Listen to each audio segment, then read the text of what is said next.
dalam Yesus Kristus. Setiap kita adalah ciptaan yang baru. Setiap kita didesain ulang oleh Tuhan. Setiap kita dibentuk baru menjadi manusia yang baru oleh Tuhan. Jangan percaya bahwa saudara nggak bisa berubah. Jangan percaya bahwa saudara, loh saya memang begini, dari sononya begitu. Di dalam Yesus Kristus saudara bisa berubah.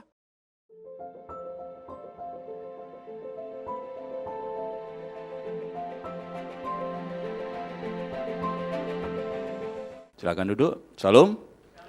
Saudara-saudara yang dikasihi Tuhan, setiap orang itu ditentukan bagaimana cara dia melihat. Kenapa seseorang menjadi orang yang sangat kuat sekali? Karena dia melihat bahwa dirinya harus kuat. Kenapa ada orang yang kerja keras luar biasa? Karena dia berpikir kalau nggak kerja keras mungkin alasannya apa-apa begitu. Saudara-saudara, bagaimana kita melihat seseorang itu menentukan cara kita bersikap, cara kita membangun relasi dengan orang tersebut. Demikian juga bagaimana cara kita melihat diri kita, itu akan mempengaruhi bagaimana cara kita bersikap dalam hidup ini. Mempengaruhi hidup kita.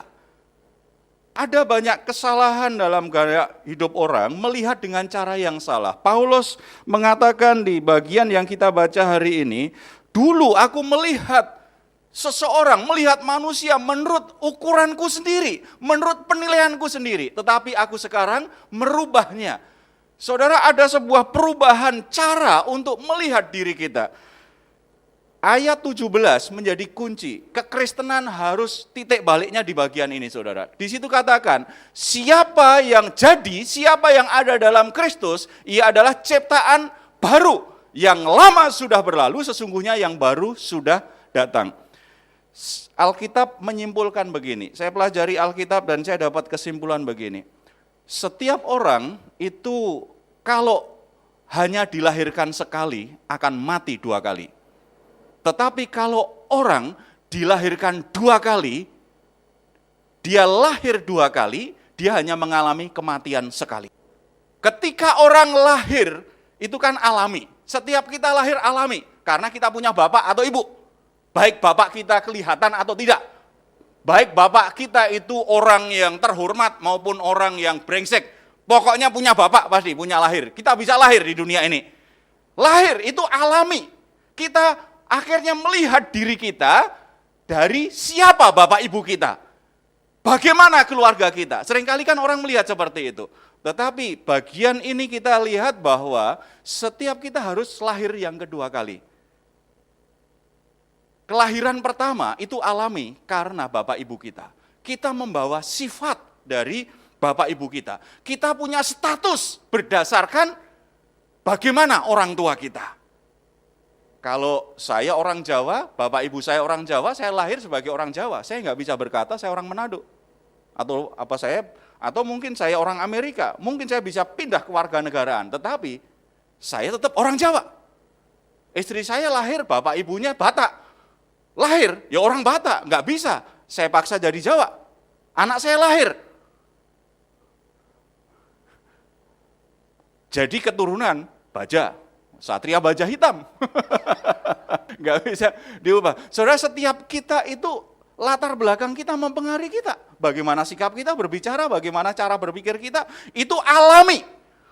Tetapi sayangnya saudara, setiap kita terlahir dalam dosa, setiap kita lahir, dilahirkan dalam kesalahan. Mazmur kan berkata begitu, aku dikandung dalam dosa ibuku, aku dilahirkan dalam kesalahan. Setiap orang itu terlahir dalam status sebagai orang yang berdosa. Maka kalau orang hanya dilahirkan sekali, dia akan mati 2 kali.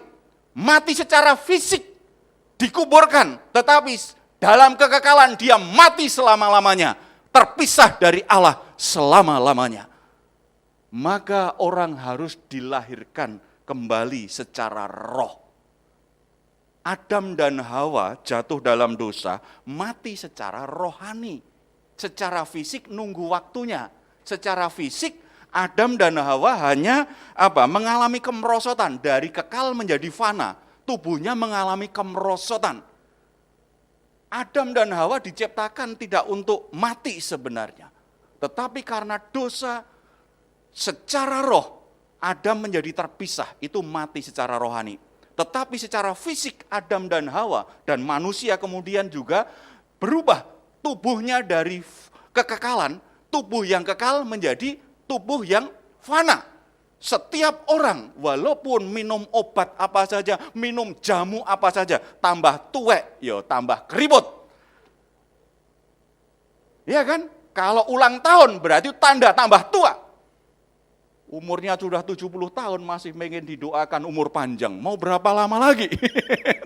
Tapi kita maunya umur panjang. Dan banyak orang mungkin operasi plastik sini, sana, sono, sini, mana-mana. Tetap aja semakin tua tambah secara fisik. Enggak sanggup. Makin lama itu alami, fisik. Tetapi saudara, ujung kita bukanlah fisik. Bagi orang yang di dalam Kristus, akhir hidupnya itu bukan kuburan. Kuburan itu hanya kita memang harus menjalani kematian pertama. Supaya kita bisa bebas dari kematian kedua. Hidup kekal selama-lamanya. Amin. Jadi saudara, akhir hidup kita, ujung hidup kita bukan kuburan. Ujung hidup kita di mana? Kehidupan kekal bersama Bapa di surga.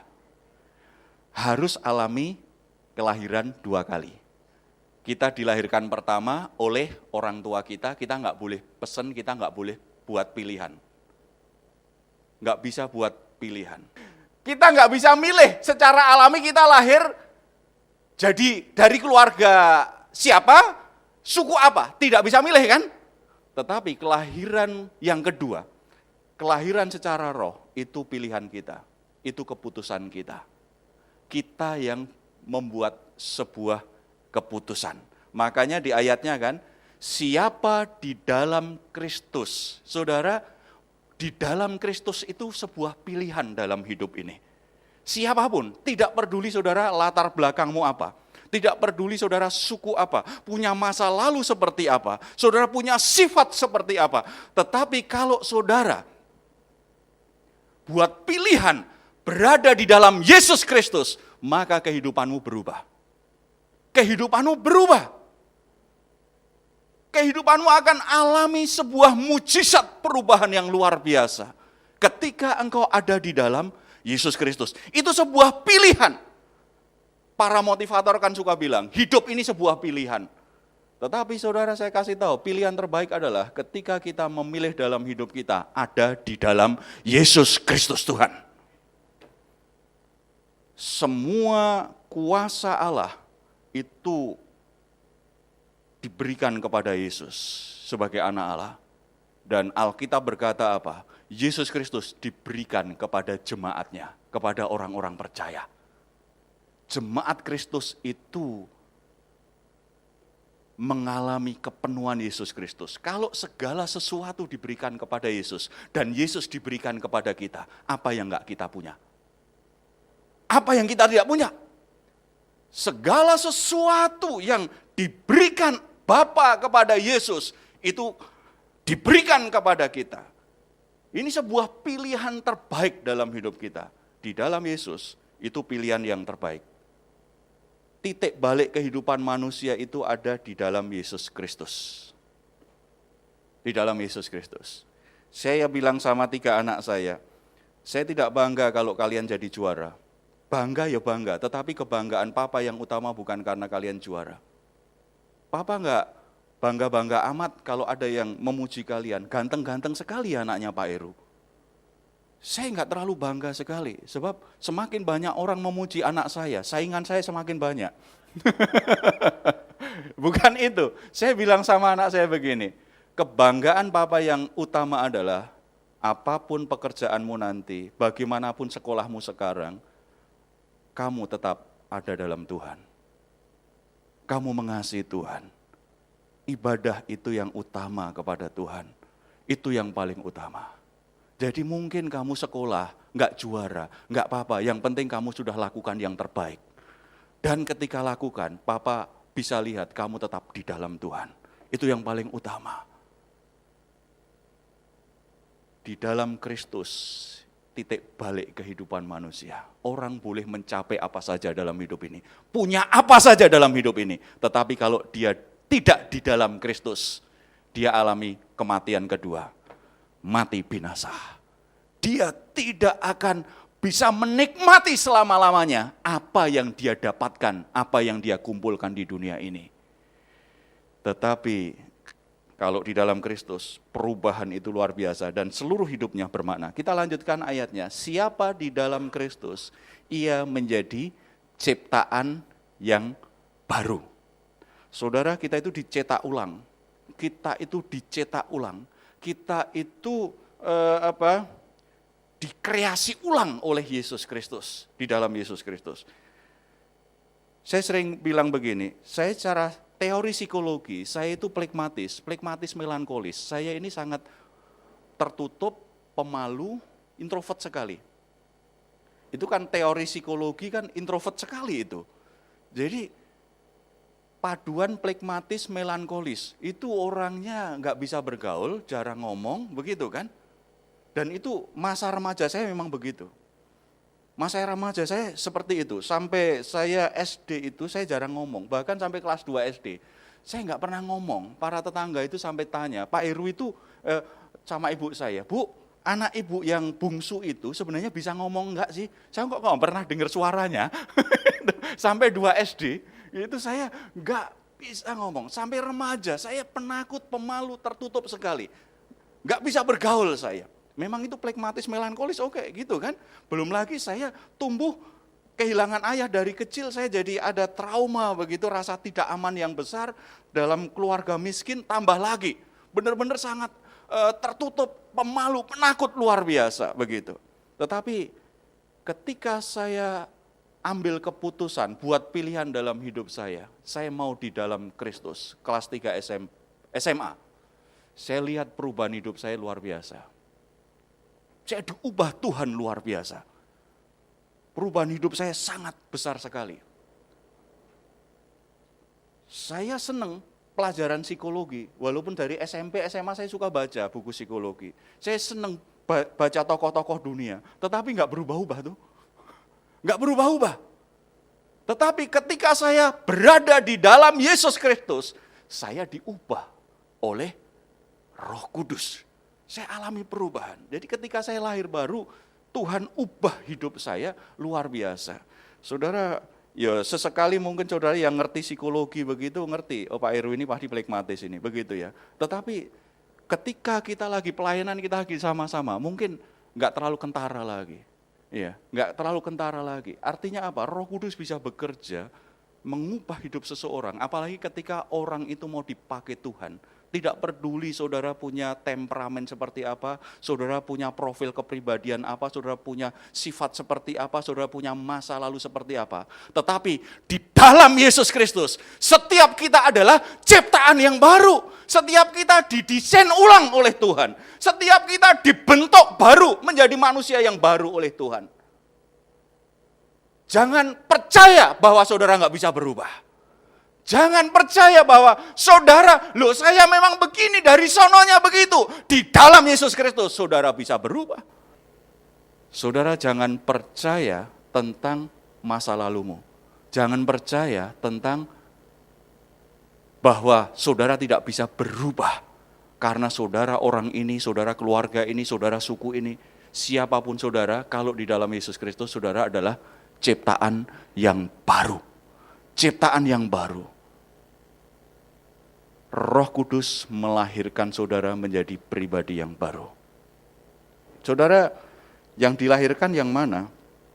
Sebenarnya pekerjaan Roh Kudus yang utama di mana? Manusia itu diciptakan dalam 3 aspek, 3 bagian. Seperti Allah kita kenal Allah Trinitas. Manusia itu diciptakan dalam 3 aspek, roh, jiwa, dan tubuh. Ketika manusia jatuh dalam dosa, Adam dan Hawa jatuh dalam dosa, rohnya yang mati. Tubuhnya mati, tetapi matinya lewatin proses, karena menjadi fana. Gitu kan? Mati dalam arti dari tubuh yang kekal menjadi tubuh yang fana. Itu butuh waktu, karena manusia masih hidup di dunia ini. Tetapi jiwanya setelah itu rusak. manusia itu, sederhananya saya jelaskan begini.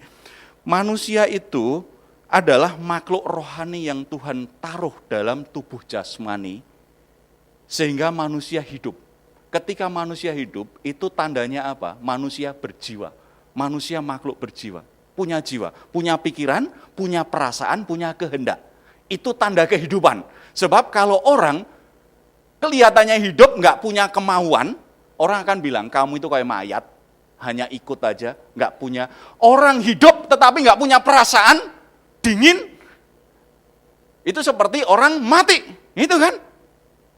Nggak jelas kita, ini senang atau sedih. Wajahnya datar-datar saja. Wajahnya cool. Ini saudara, tanda seseorang hidup itu karena dia berjiwa, punya pikiran, punya perasaan, punya kehendak.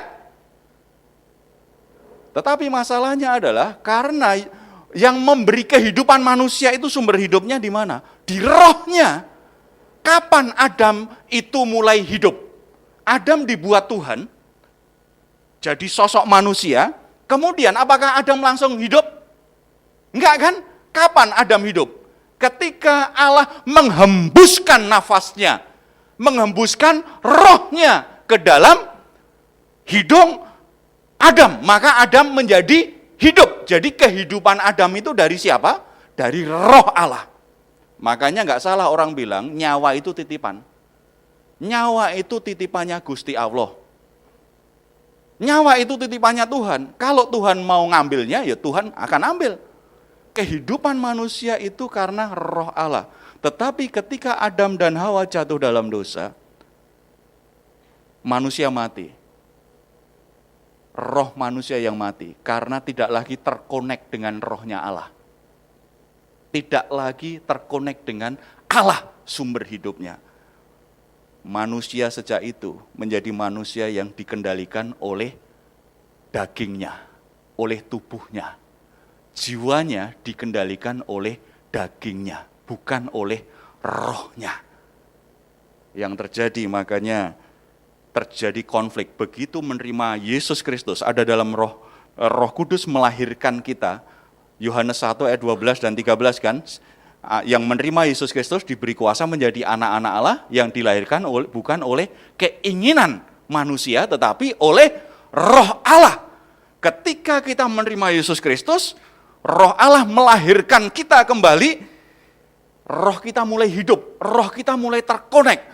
Bahkan karena roh kita hidup, Alkitab berkata, tubuhmu sekarang bait roh Allah. Roh Allah berdiam dalam diri kita. Efesus 1 ayat 13, menjadi jaminan kita menerima keselamatan kita sepenuhnya. Tubuh kita sekarang ada konflik antara keinginan roh dan keinginan daging. Manusia lama kita dikendalikan keinginan daging. Tetapi ketika dilahirkan kembali, ada konflik. Karena dalam tubuh kita tidak hanya ada nafsu kedagingan sekarang, ada keinginan roh dalam diri kita. Kalau sebagai orang Kristen, sebagai ciptaan baru, ini konflik ini kita tidak menang. Yang disebut menang itu sebenarnya di sini, saudara. Kita seringkali berpikir kita itu menang kalau misalnya kita ada tender, akhirnya berhasil. Wah, pemenang. Sebagai orang Kristen kita kan pemenang. Ya begitu kan. Lalu kita jualan jadi laris. Wah, pemenang. Enggak. Sebenarnya kemenangan yang utama yang kita alami adalah ketika ada konflik antara keinginan roh dan keinginan daging, akhirnya keinginan roh lah yang menang. Itu kemenangan hidup orang Kristen yang sesungguhnya. Kemenangan hidup kita adalah ketika keinginan roh itu ternyata mengalahkan keinginan daging kita. Banyak kekristenan tidak memahami ini secara utuh, melihat diri kita yang penting sudah dalam Kristus, lahir baru, mati masuk surga. Enggak, saudara, ada konflik setiap hari dalam diri kita, keinginan roh dan keinginan daging. Roh Kudus berdiam dalam diri kita, mengajari kita hidup dalam kebenaran, hidup dalam rencana Tuhan. Tetapi manusia lama kita masih di mana? Di kedagingan kita. Itu narik kita supaya kita terus ada di belakang, supaya kita terus seperti yang lama. Saudara, kehidupan kita ini ciptaan baru, kita harus sadar bahwa kita ini sekarang makhluk rohani. Tubuh kita ini makhluk rohani yang ditempatkan Tuhan di tubuh jasmani. Gitu saudara. Tubuh ini suatu saat, kalau Paulus bilang, ini kemah yang harus dibongkar. Tubuh kita ini enggak selama-lamanya. Saudara, jangan membuat tubuh kita ini memperbudak hidup kita. Konflik itu yang akhirnya mempengaruhi kondisi jiwa. Orang akhirnya bisa mentalnya sehat atau tidak, emosinya sehat atau tidak, keinginannya sehat atau enggak. Di jiwanya itu. Jadi jiwa itu di tengah-tengah ini. Alami orang Kristen akhirnya ada tekanan dari kedagingannya, ada tarikan dari rohnya, ada konflik di tengah-tengah ini. Makanya kadang-kadang pikiran kita jadi ada kebingungan, ada banyak kebimbangan, perasaan kita bisa tertekan. Tetapi kalau kita membiarkan roh Allah menguasai kita, roh Allah memimpin kita, maka jiwa kita sehat. Kalau jiwa kita sehat, biasanya roh kita kuat, mempengaruhi jiwa kita, mengendalikan, mematikan keinginan daging akan lebih mudah. Akan lebih mudah. Akan lebih mudah. Kalau tidak, susah. Ada kisah Raja Louis di Prancis, suatu saat dikudeta. Louis keberapa itu ya? Louis ke-14 atau berapa gitu, lupa saya. Dikudeta, kemudian dia punya anak. Anaknya itu masih kecil, masih kecil, kurang 10 tahun gitu umurnya. Kemudian sama orang-orang yang mengkudeta ini, dia singkirkan dari istana dan tidak dibunuh, tetapi dia pengen rusak anak raja ini. Dirusak. Setiap hari selalu di pesta, ada segala makanan yang manusia suka, itu ditawarkan ke dia. Tetapi anak raja ini selalu makan sekedarnya saja. Silakan makan, semua coba, kamu kan masih muda, masa pertumbuhan. Ayo makan, sebanyaknya, ini enak, ini disukai orang. Tetapi dia tetap makan. Dari kecil digoda. Wanita-wanita penghibur setiap saat, walaupun masih anak-anak, kalau setiap saat dikelilingi kuntilanak akhirnya kan juga, iya kan, ini makin, tetapi dia bilang apa? Tetap aja nggak mempan ini. Jadi semua kejahatan, semua kenajisan, semua kekotoran, perilaku-perilaku buruk yang bisa merusak hidup orang, semuanya setiap hari ditawarkan kepada anak raja ini, tetapi dia tidak mau. Ketika ditanya, kenapa kamu yang ini enggak, ini enggak, ini enggak. Anak raja tadi bilang apa? Saya ini putra mahkota, saya ini pangeran. Tidak pantas anak pangeran melakukan hal-hal yang seperti itu. Saudara-saudara, di awal saya bilang, bagaimana hidup kita, bagaimana cara kita melihat diri kita. Bagaimana kita membangun identitas kita. Kalau kita sadar, saya itu anak-anak Allah. Saya ini ciptaan yang baru. Bagaimana mungkin kita diperbudak oleh hawa nafsu kita. Kita bisa jatuh dosa, tetapi kita tidak akan diperbudak. Karena kita masih ada sisi kelemahan kita, yaitu kedagingan kita. Suatu saat kita bisa jatuh. Suatu saat kita bisa gagal. Tetapi seharusnya tidak diperbudak. Tidak terikat oleh dosa-dosa kita, apalagi dosa-dosa yang sudah sekian lama hanya muter-muter di situ, gitu. Nggak keren lah, dosa kok itu terus.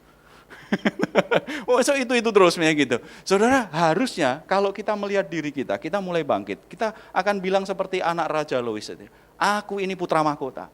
Aku ini anak raja. Bagaimana mungkin aku lakukan hal-hal yang amoral? Bagaimana mungkin aku lakukan hal-hal yang najis, hal-hal yang buruk seperti itu? Aku ini anak raja. Saudara adalah anak-anak Allah, raja di atas segala raja. Bagaimana mungkin melakukan hal-hal yang tidak sesuai dengan jati dirimu sebagai ciptaan yang baru? Kita harus melihat diri kita dengan cara yang baru. Identitas kita harus kita bangun di dalam Yesus Kristus. Karena identitas di dalam Yesus Kristus membuat kita akan alami perubahan yang luar biasa, saudara. Akan alami perubahan. Kemudian yang lama sudah berlalu, sesungguhnya yang baru sudah datang. Yang lama yang mana? Tadi kan masa lalu kita, latar belakang kita, kebanggaan. Kalau Paulus bilang bahkan kebanggaannya, kalau dilihat dari silsilah, aku Ibrani asli. Aku dari suku Benyamin. Suku Benyamin itu keturunan Raja Saul loh. Terkenal pemberani dalam berperang. Soal agama, umur 8 tahun aku sudah disunat. Berarti taat hukum agama. Keluarganya keluarga yang soleh. Yang saleh. Dari sisi agama, aku semangat. Aku itu orang Farisi. Jadi orang yang sangat taat sekali, ketat sekali menjalankan hukum agama. Tetapi dibandingkan dengan kesempatan untuk mengenal Yesus, semuanya sampah. Saudara hanya mungkin mau tinggalkan masa lalu kalau saudara melihat bahwa yang disediakan Tuhan di depan itu lebih mulia. Kalau saudara masih melihat bahwa yang di belakang itu adalah mulia, saudara nggak bisa tinggalkan hidup lamamu. Kita mungkin sudah lahir baru, setelah itu kita balik lagi, karena kita berkata, dulu ketika aku belum ikut Tuhan, di sana lebih enak loh ternyata, yang itu nggak apa-apa. Tuhan tahulah kelemahanku, Tuhan tahulah bahwa aku belum sanggup, ya Tuhan tahu, tetapi apakah Tuhan membiarkan kita terus terikat dengan masa lalu kita? Berarti kita sedang menolak identitas kita di dalam Kristus. Sebab di dalam Kristus kita adalah ciptaan baru, sesungguhnya yang lama sudah berlalu, yang baru datang. Sudah datang, saudara, yang baru itu kehidupan ilahi, sifat ilahi. Bahkan menurut 2 Petrus itu luar biasa, kodrat ilahi ada dalam diri kita. Setiap kita itu akan dirancang menjadi serupa dengan gambaran Yesus Kristus. Kalau Roma 12 ayat 2 katakan, jangan ikuti norma dunia ini, berubahlah oleh pembaruan budimu. Berubah menjadi seperti apa? Menjadi seperti Yesus Kristus. Kata jangan menjadi serupa itu menarik, saudara. Kata serupa itu dalam bahasa Yunaninya itu berarti seperti logam atau emas yang dituang dicetakan. Makanya bentuknya akan seperti cetakan. Saudara, jangan lagi hidupmu itu dicetak oleh dunia ini. Maksudnya begitu. Jangan biarkan dunia ini mencetak, membentuk hidupmu. Tetapi biarlah kita berubah supaya hidup kita dicetak oleh Allah. Supaya hidup kita dibentuk oleh Allah, dibentuk serupa dengan Yesus Kristus. Itu kehidupan baru kita. Kekristenan harusnya seperti itu. Kekristenan itu menurut saya hanya satu kata kehidupan Kristen itu, berubah menjadi serupa Kristus. Berubah serupa dengan Yesus Kristus. Kita katakan sama-sama, berubah serupa dengan Yesus Kristus. Itulah artinya hidup Kristen. Tidak peduli saudara kebaktiannya di mana, saudara nyanyinya pakai kidung jemaat atau pakai lagu-lagu yang baru. Tidak peduli saudara tepuk tangan atau enggak tepuk tangan, saudara suaranya keras atau suaranya enggak keras. Yang penting sepenuh hati, semua dilakukan sepenuh hati, lahir dari rohmu, Tuhan berkenan kepadamu. Ya. Karena yang Tuhan inginkan adalah makin lama dia semakin tercetak seperti aku enggak ya? Semakin tercetak seperti aku enggak ya? Siapa yang melakukan itu? Supaya yang lama berlalu, yang baru datang. Roh Kudus yang berdiam dalam diri kita. Jadi kelahiran baru itu membuat kita berubah pertama dari sisi status. Dan kodrat ilahi akhirnya ditanamkan dalam diri kita. Itu. Tetapi setelah itu Roh Kudus berdiam dalam diri kita. Roh Kudus ini dua hal sebenarnya. Kehadiran Roh Kudus dalam diri kita, dua hal yang paling utama. Pertama, di dalam dia akan memperbaharui kita. Memperbaharui kita dari dalam keluar. Jadi hati kita yang diubah, jiwa kita yang diubah. Makin lama kita itu dicetak seperti Yesus Kristus. Dari dalam. Diubah. Tetapi Roh Kudus tidak hanya bekerja untuk diri kita. Kita baru saja merayakan pencurahan Roh Kudus, hari Pentakosta. Yesus kan bilang begini kan, firman Tuhan bilang begini, engkau akan menerima kuasa kalau Roh Kudus turun atasmu. Kuasa itu saudara, bahasa Yunaninya dunamis. Dunamis itu menarik. Dunamis itu mirip dengan kata dinamis. Dunamis. Dunamis itu artinya apa? Secara harfiah artinya kekuatan. Jadi di dalam Yesus Kristus, ketika kita menerima Yesus Kristus, kita dilahirkan baru, Roh Kudus berdiam dalam diri kita, Roh Kudus memperbaharui kita hari demi hari supaya kita makin hari semakin serupa dengan Yesus Kristus. Kita dicetak menjadi serupa dengan Yesus Kristus, tetapi Dia memberikan kita kuasa, kekuatan ilahinya. Bahkan kata dunamis atau dinamis itu artinya, itu kekuatan yang sedang bergerak dalam diri kita. Kekuatan apa? Kekuatan supranatural. Kehidupan Kristen itu kehidupan supranatural, saudara. Sebulan ini saya lagi ajarkan jemaat sejak pencurahan Roh Kudus. Ketika engkau menerima kuasa Roh Allah, berarti engkau adalah pekerja-pekerjanya mujizat Allah. Dalam dirimu itu sedang bergerak kuasa Allah. Tidak hanya memperbaharui hidupmu, tetapi sedang mengalirkan kuasa Tuhan itu keluar menjamah kehidupan orang lain. Setiap pagi sebelum keluar rumah, saya pesan kepada mereka, doamu, salah satu doamu, jangan keluar rumah sebelum berdoa begini. Tuhan, utus aku hari ini, keluar dari rumah ini, menjadi saluran mujizat-Mu kepada seseorang yang Engkau pertemukan kepadaku. Apakah bisa, Pak? Ada kuasa yang sedang bergerak, kuasa Allah bergerak dalam diri kita. Sebelum pencurahan Roh Kudus kan belum dicurahkan sepenuhnya. Tetapi setelah pencurahan Roh Kudus, siapa di dalam Yesus Kristus? Efesus 1 ayat 13 jelas, kita dimeteraikan oleh Roh Kudus. Roh Kudus berdiam dalam diri kita. Surat Korintus berkata, kita itu bait Roh Allah. Berarti Roh Kudus ada di dalam diri kita, kan? Dan kalau Roh Kudus ada dalam diri kita, Roh Kudus itu akan bekerja menyatakan kuasa Tuhan. Maka ketika Tuhan berkata, engkau akan menerima kuasa, artinya apa?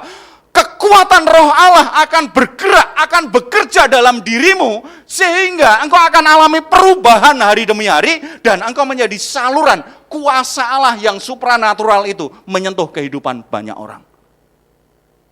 Saudara-saudara, tidak peduli siapa saudara, kalau saudara dilahirkan kembali, saudara ciptaan baru, dalam dirimu berdiam Roh Kudus. Kalau saudara menjadi bait Roh Allah, saudara memiliki kuasa. Kuasa itu artinya kekuatan Allah bergerak dalam dirimu. Kekuatan Allah sedang bekerja dalam dirimu. Bekerja tidak untuk dirimu sendiri, supaya saudara diperbarui menjadi serupa dengan Kristus. Saudara percaya hidupmu adalah penyalur-penyalur mujizatnya Tuhan. Karena kehidupan Kristen itu kehidupan supranatural, kehidupan di dalam Roh. Roh Kudus itu kan supranatural, berarti mujizat. Kehidupanmu itu menjadi agen-agen mujizatnya Tuhan. Saudara, kalau saudara berdoa atau saudara mendadak teringat seseorang, saudara ingin berdoa atau ketemu, saudara pengen telepon, saudara pengen kuatkan, lakukan segera. Itu Roh Kudus sedang bekerja. Kalau Roh Kudus sedang bekerja begitu, saudara nggak punya pengalaman, salah-salah nggak apa-apa. Saya suka bilang kalau ngajari jemaat itu, saudara dengar firman Tuhan, gagal nggak apa-apa. Salah nggak apa-apa, yang penting tidak sengaja berbuat salah. Lebih baik gagal tetapi sedang berusaha lakukan firman Tuhan daripada nggak lakukan.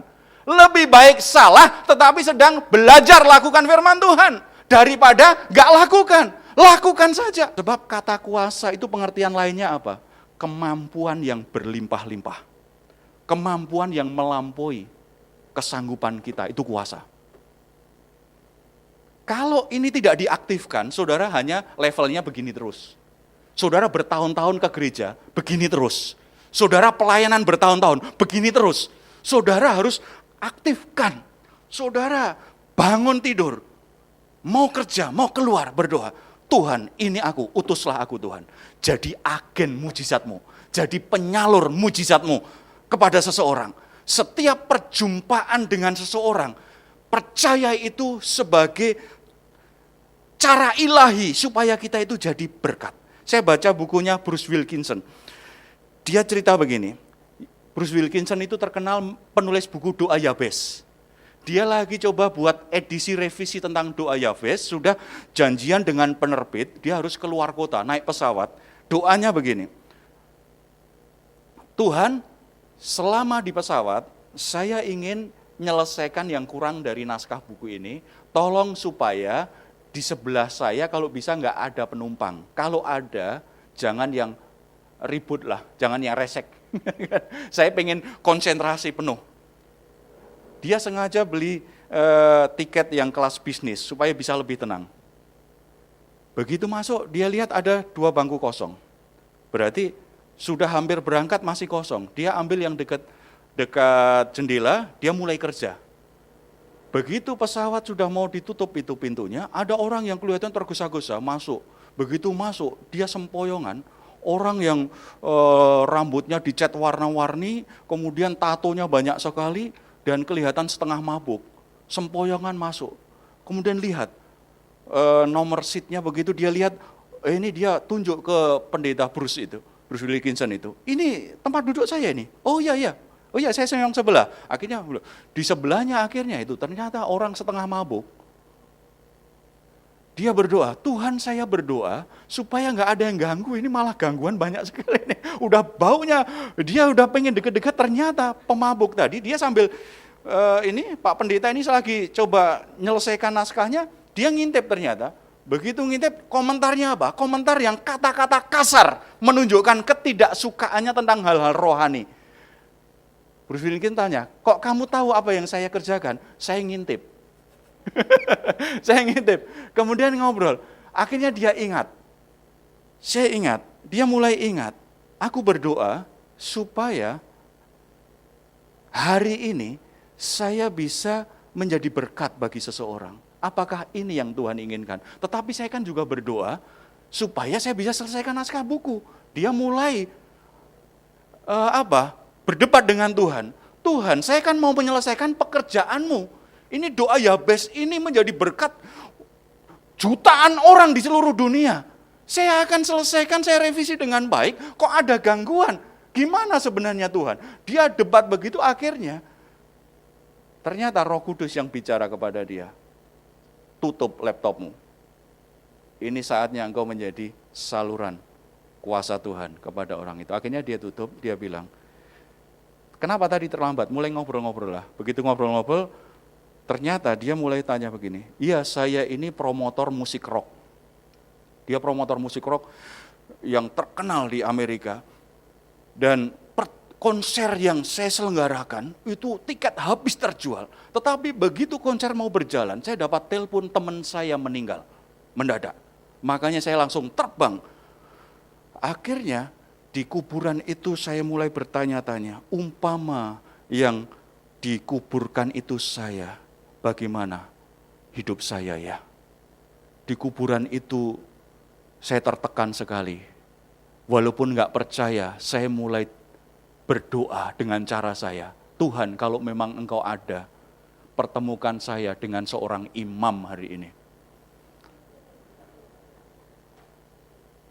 Kalau Bruce Wilkinson sibuk dengan urusan pelayanannya tadi, kira-kira orang yang mabuk tadi diselamatkan enggak? Saudara-saudara, ada banyak orang punya kebutuhan di luar sana. Ada banyak orang berdoa untuk mendapatkan pertolongan Tuhan. Dan Tuhan gerakkan kita untuk menolong mereka. Menjadi saluran kuasanya, saluran kasihnya. Kalau kita tidak bergerak, kalau Bruce Wilkinson tidak bergerak, mungkin orang itu kehilangan kesempatan diselamatkan Tuhan di atas pesawat. Tetapi karena dia sisihkan. Saudara, kalau saudara ketemu seseorang yang kadang-kadang mengganggu agendamu, seringkali itu justru dikirim Tuhan loh. Dikirim Tuhan, supaya saudara mulai beri hati untuk menyalurkan kasih dan kuasa Tuhan kepada orang itu. Kalau kita lakukan ini terus saudara, hidup kita akan berbuah, amin. Hidup kita akan berkelimpahan dengan buah-buah yang mempermuliakan Tuhan. Di dalam Kristus kita adalah ciptaan yang baru, yang lama sudah berlalu, Yang baru sudah datang. Yang baru apa? Kehidupan baru dalam Kristus. Yang baru apa? Sifat baru dalam Kristus. Yang baru apa? Rencana hidup yang baru dalam Kristus. Yang baru apa? Kemampuan dalam dirimu yang melampaui kemampuanmu sendiri. Karena ada kuasa Tuhan, ada kasih karunia Tuhan dalam dirimu. Kalau saudara mau hidup dalam Kristus, saudara rindukan betul mujizat terjadi dalam hidupmu, kuasa supranatural terjadi dalam hidupmu melalui hidupmu. Karena dalam dirimu ada Roh Kudus. Kuasa supranatural itu dikerjakan oleh siapa? Roh Kudus. Berarti saudara itu memang pelaku-pelaku mujizat.